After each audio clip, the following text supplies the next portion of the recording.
cesser d'étouffer l'Afrique. Elle n'est pas une mine à exploiter. L'Afrique n'est pas une mine à exploiter. Entre autres propos forts du pape François qui a servi jeudi dernier à l'ouverture de la conférence publique de l'Institut des artisans de justice et de paix. Nous voulons porter un regard sur l'économie, mais un regard méthodique, un regard scientifique, un regard d'expérimenter. C'est pour cela, pour vous ce soir, pour démarrer ce trimestre, nous avons invité un monument.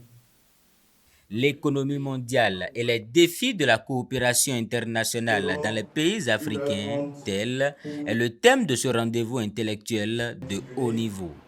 Voix des migrants béninois publiée. L'économie mondiale est conditionnée par des crises naissantes un peu partout dans le monde. Selon l'ancien ministre John Igué, sollicité pour la circonstance, les questions essentielles pour l'avenir de l'Afrique sont dans la main de nos ennemis et c'est cela qui empêche l'intégration sous-régionale.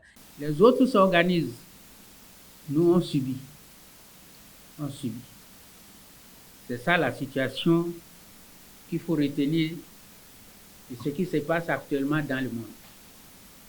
Pour aller en détail de ce constat, je structurerai mon propos autour de 3 questions.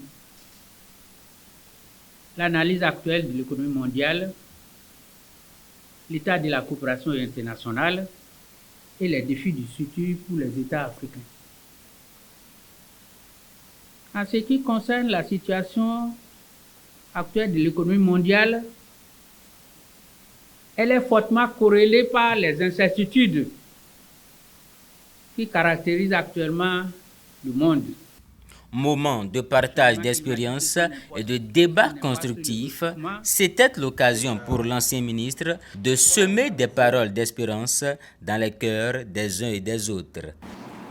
Tout le développement montre que les autres pensent à eux. L'Afrique est une variable d'ajustement. Personne ne le fera à notre place. Pour le premier critère que je trouve, il nous manque une pensée endogène.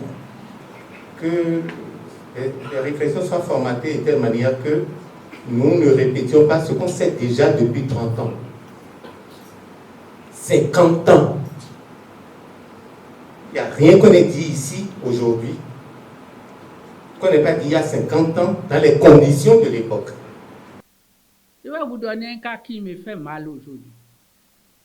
Le bâtiment que la Chine nous a donné à Addis Abeba, c'est truffé de micros et de tout. Tous les débats là sont directement enregistrés par les services d'espionnage chinois depuis Pékin. Est-ce que c'est à moi de dire ça à ceux qui ont l'expérience du pouvoir? C'est la même qui se reproduit à la CEDEAO aujourd'hui pour les bâtiments qu'on est en train de nous offrir. Il y a un cas qui m'a choqué à l'UEMOA. À l'UEMOA, les Français apportaient une contribution pour le fonctionnement de l'UEMOA. Cette contribution est dirigée par un de mes amis français. Un jour, j'arrive à son bureau à Ouaga et il me dit, mon frère, je suis gêné par ce que je fais ici. L'argent que je gère au nord de la France pour l'aide là, c'est les bénéfices retirés du fonctionnement du franc CFA. Il dit c'est les bénéfices générés par le compte d'opération que la France a prélevé une partie pour vous aider à l'UEMOA. Ce qui se passe avec les pays sahéliens et le Sénégal vont pousser les gens à avoir une véritable discussion autour de la CEDEAO. C'est à cause de ça que la monnaie unique dont vous avez évoqué ne se met pas en place. Il n'y a pas de dynamique d'ensemble en Afrique et selon le conférencier, la division des cadres africains en lien avec les idéologies étrangères, un frein à la construction de l'intégration des pays africains.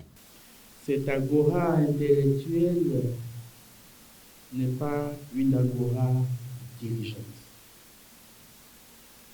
Mais au cœur de cette agora subsistent des décideurs avertis, compétents, dévoués et patriotes. Il leur revient donc de porter la bonne nouvelle aux oreilles du chef de l'État, seul teneur et tenant du gouvernail national. L'Afrique doit s'arrimer à l'Afrique. Le monde comme village planétaire. Et ensuite, les intérêts des grandes puissances. L'Afrique doit être au milieu, en se consacrant à elle-même. Il ressort des interventions des uns et des autres que, pour relever le défi de la coopération internationale dans les pays africains, il faut une véritable révolution des structures et instances d'intégration régionale. Ce soir, notre reconnaissance est filiale, parce que pour nous tous ici, vous êtes un papa.